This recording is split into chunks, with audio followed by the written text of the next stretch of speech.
vamos falar de depressão. Toda a gente já ouviu falar de depressão, não é? Ou teve, ou conheceu alguém que teve. É uma perturbação que abrange 25% das pessoas a nível mundial. Quer dizer que 25% das pessoas a nível mundial, por uma vez na vida, vão sentir a sintomatologia de depressão.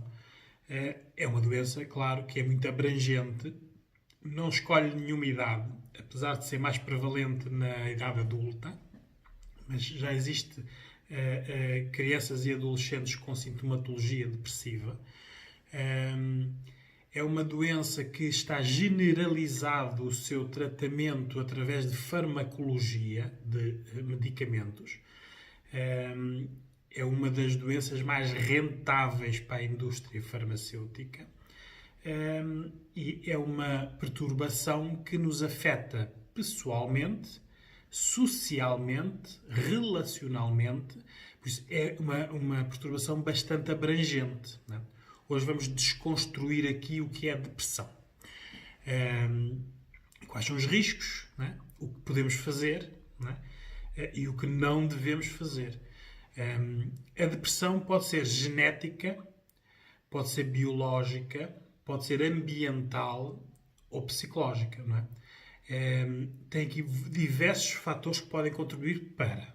Não é? A farmacologia, a maior parte das pessoas que sofreram de depressão e a quem lhes foi prescrita a farmacologia ficam dependentes da droga, do químico, não é? O químico em si vai originar no corpo as respostas biológicas que nós não conseguimos sem um medicamento se não tivermos outro tipo de acompanhamento. Os medicamentos são aconselhados pelos psiquiatras, que podem prescrever farmacologia, e existe a alternativa dos psicólogos, que fazem a intervenção na depressão sem farmacologia. São dois caminhos que vão dar ao mesmo destino. Os tempos e as necessidades de cada pessoa é que ditam o acompanhamento, não é?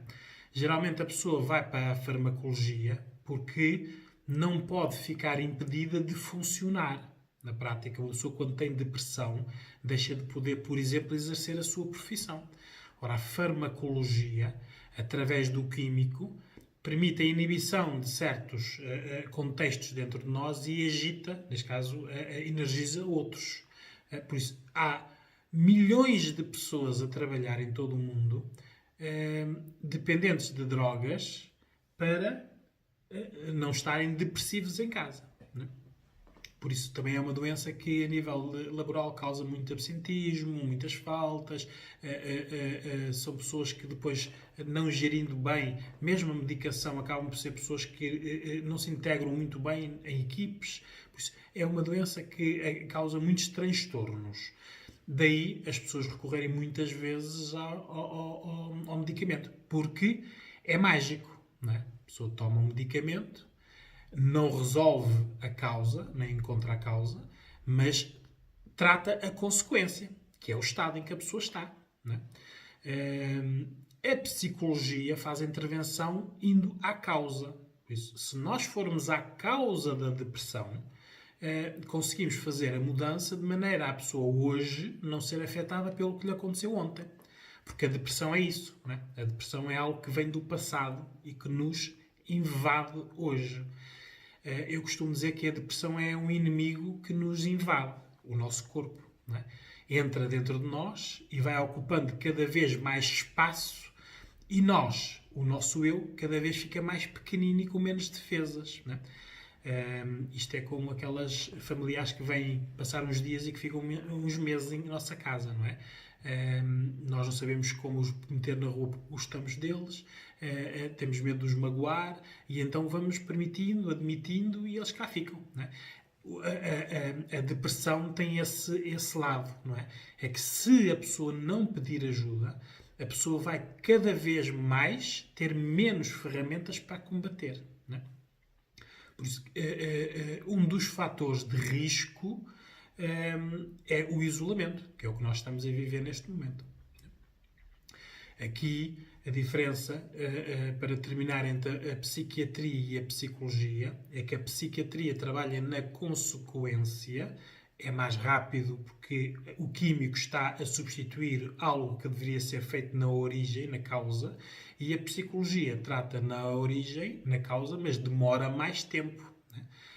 Nunca menos uma pessoa que esteja com depressivo com a gravidade nunca fará isso em menos de 10, 15, 20 sessões. Por isso é demorado no tempo, porque foi demorado no tempo a invasão da depressão à pessoa. Não é? A depressão não é magia, não acontece de repente, vai acontecendo. E como facilmente é confundida com muitos sintomas, tais como a tristeza, as dores musculares, a falta de apetite. Ora, quando existem estes sintomas, nós não pensamos em depressão. Não é? Vamos isolando os sintomas e vamos resolvendo. Tenho falta de apetite, vamos comer mais, ou tomar alguma coisa para comer. Ora, mais químicos. Não estou a dormir bem, vou tomar alguma coisa para dormir, mais químicos.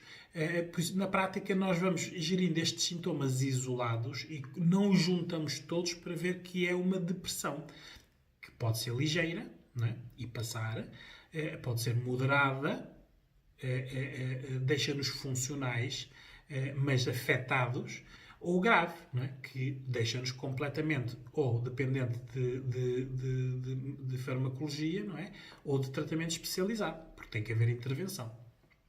Por isso, a depressão acontece quando há mudanças drásticas. Quando existem episódios no nosso passado de traumas, sejam eles quais foram, bullying, por exemplo, violência doméstica, sofrida ou assistida, tem aqui muitas a possibilidade da pessoa ter depressão por estar com pessoas deprimidas. Também poderá ser depressão por contágio. O contexto também influencia. Aqui o importante é vermos que consequências a depressão tem em nós, porque a depressão não é igual em todas as pessoas. Todos nós temos mais ou menos ferramentas para combater, mais ou menos resiliência para aguentar. Uma coisa é certa, todos os estudos científicos comprovam que as pessoas que pedem ajuda mais cedo são aquelas que têm mais sucesso nos tratamentos, nas intervenções, sejam elas quais forem, farmacológica ou intervenção através de terapia psicológica. Ora, aí está. Quanto mais cedo não deixaram os sintomas progredir, invadir-vos mais. Né? Por isso, vamos falar dos sintomas. Né? São sintomas que têm que ser sentidos durante um período de tempo, geralmente um mês, né? Em que todos os dias nós temos a maior parte destes sintomas que eu agora vou dizer. Né? São muitos sintomas. Isto é uma doença que é bastante inibidora do ser humano. Né? Tristeza é um dos sintomas. Cansaço físico e mental. Né? Perda de foco, perda de concentração, não conseguimos fazer uma tarefa até o fim. O cansaço físico, que geralmente vem de outro sintoma, que é a alteração dos sonos. Por isso, a pessoa, quanto menos dorme, mais cansado fisicamente fica, mais tensões fica, mais dores tem. Isto depois é um ciclo. Tudo isto está aqui, umas a influenciar os outros sintomas. Não é? Apatia, quando nós ficamos muito virados para dentro, muito parados. Crises de choro permanentes, né? Tudo nos faz chorar. Sentimento de inutilidade. Isto acontece muito, por exemplo, nos cuidadores. Há pessoas que passam anos a cuidar de alguém e esse alguém morre e a pessoa deixa de ter utilidade, porque a vida dela era ser cuidadora. Né? Por isso, ou a pessoa deixar de reconhecer as suas competências, por exemplo, até a nível profissional, e sentir-se inútil, não está lá a fazer nada. Né? Todos sabem mais do que ela não serve para aquela função. Irritabilidade um sintoma que acontece em muitas perturbações que nós temos, porque geralmente a irritação é quando nós atacamos, não é? Sentimos-nos atacados e como ficamos irritados, muitas vezes porque não compreendemos a mensagem, às vezes nem a ouvimos, mas como sabe, sentimos que nos estão a atacar, ripostamos, não é? Ficamos mais irritados, por isso às vezes coisas simples irritam-nos, não é? Irritabilidade é um dos sintomas. Muitos sintomas de culpa, muitos têm a ver com estes traumas, ou as violências, ou os bullying, ou a maneira como a pessoa foi construída no seu contexto de infância e adolescência, não é? A diminuição do desejo sexual, quando a pessoa deixa de ter qualquer tipo de desejo, ou quando tem ideação suicida, quando pensa na morte, não é?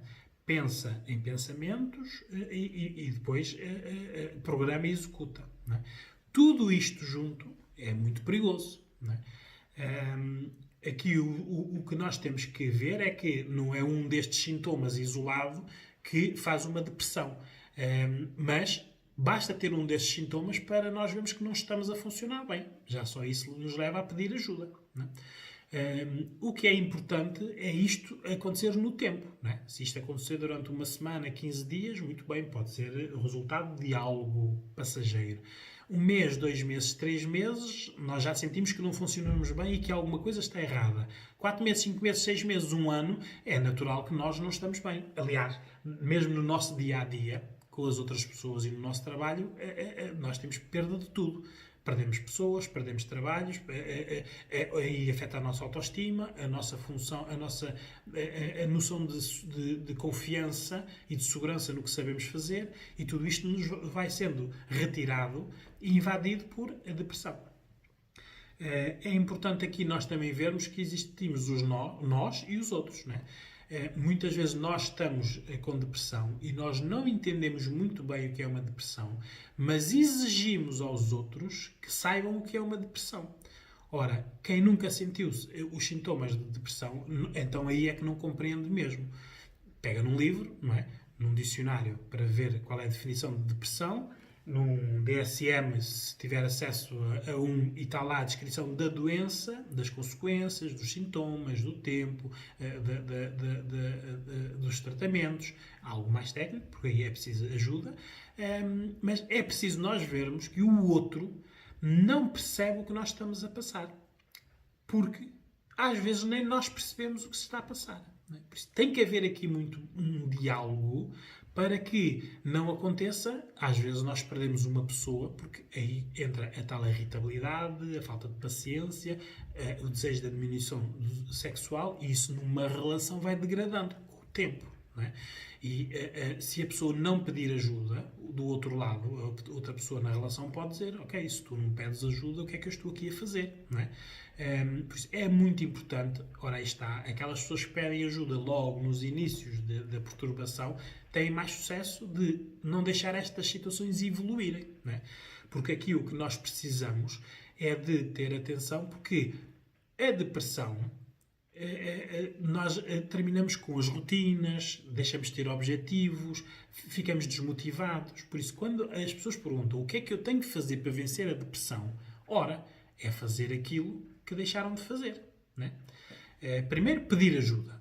Isso é importante, né? Quando uma pessoa pede ajuda, já viu que não consegue. Por isso, essa é a parte em que a pessoa tem que ter os parabéns por pedir ajuda. E depois é ver que ajuda é que lhe é prestada e cumpri-la, não é? No caso da farmacologia, cumprir religiosamente o tratamento, não é? No caso da psicologia, tem que fazer as atividades que são propostas pelo psicólogo, não é? Porque as atividades, e agora vou falar de psicologia porque é a minha área, têm que passar sempre por rotinas, não é? Implementar rotinas no dia-a-dia para nós estarmos a combater esta falta que nós sentimos, que nós deixamos de ser nós. Muitas vezes as pessoas dizem: eu estou neste corpo, mas parece que este corpo não é meu, não me obedece, não é? Deixam de tomar banho, deixam de se arranjar, deixam de comer. Por isso, outro dos sintomas é quando se perde muito peso rapidamente ou se ganha muito peso rapidamente, não é? Por isso, é preciso criar rotinas. Sem rotinas não se vende a depressão. Porque a depressão é uma rotina. Ela está sempre lá a dizer para nós não fazermos. Não fales, não digas, não comas, não tomas bem. Ela está lá rotinada. Nós temos que a combater. Ora, para isso tem que haver objetivos. O objetivo qual é? Eu costumo dizer, como se fosse um jogo de Legos. É peça a peça. Nós temos que ir dia a dia vencendo a depressão, empurrando-a para fora de nós. Isto não é nada que se faça logo. Não é? Nós não conseguimos retirar uma depressão moderada ou grave dentro de nós de repente, porque ela invadiu-nos lentamente. Não é?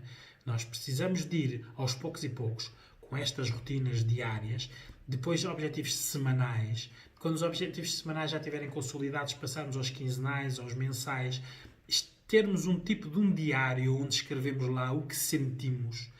É muito importante, isso eu recomendo muito para mim, às minhas clientes, que é no diário dizermos lá o que é que nós sentimos fisicamente e emocionalmente. Né? Porque o físico e o emocional ajudam-nos a nós vermos que tipo de depressão poderá ser. Porque existe uma variedade de depressões. Alguns exemplos. Existe o transtorno depressivo persistente, que é quando a pessoa está numa depressão grave. Há depressões pós-parto. Muitas mulheres têm depressão pós-parto e muitas vezes não são tratados depois do parto e depois eles aparecem recorrentemente mais tarde. Mas a origem foi o parto. Há a origem, a depressão psicótica, né? Que é depois de uma depressão grave, em quando a pessoa já começa a ter delírios, a ver e ouvir coisas, ou ter crenças muito fixas em algo que as outras pessoas não acreditam. Existem transtornos mais leves, como os sazonais. Não é? Há pessoas que ficam deprimidas da passagem do verão para o inverno, do inverno para o verão. A luz solar tem grande influência. E depois tem, por exemplo, o transtorno afetivo bipolar, que é quando a pessoa tem, em pouco tempo, ou fica eufórica ou fica muito triste. Não é? Tem aqueles dois estados opostos, o 8 ou 80. Por isso, há aqui muito tipo de depressões. E nós temos que ir fazendo um diário de maneira a criarmos um padrão físico e emocional da depressão daquela pessoa. Porque aquele diário depois não dá para outra pessoa, porque os sintomas são diferentes de pessoa para pessoa, o contexto é diferente de pessoa para pessoa. Por exemplo, às vezes as pessoas perguntam-me se a pessoa depressiva estará melhor sozinha ou acompanhada, não é? Tem a ver com a pessoa, não é? Sozinho é mais difícil de gerir algumas tarefas e de ter acompanhamento. Acompanhado pode ter um parceiro ou uma parceira que não percebam aquilo que vocês estão a combater. Não é? Por isso, isto é caso a caso. Daí é necessário o pedido de ajuda precoce, de maneira a nós vermos essa situação. Mas implementar rotinas é obrigatório. Levantar de manhã, lavar os dentes, pentear, arranjar, vestir, fazer a cama, limpar a casa, ir trabalhar. Se estiver funcional e se puder trabalhar. Ou as pessoas que não trabalham, fazerem as rotinas que deveriam fazer antes. Porque nós tivemos sempre um antes da depressão. Não é? Apesar da depressão cada vez estar a abranger mais segmento de idade mais novo, e hoje em dia, para a nossa tristeza, já existem adolescentes e crianças com farmacologia antidepressiva, o que é um absurdo.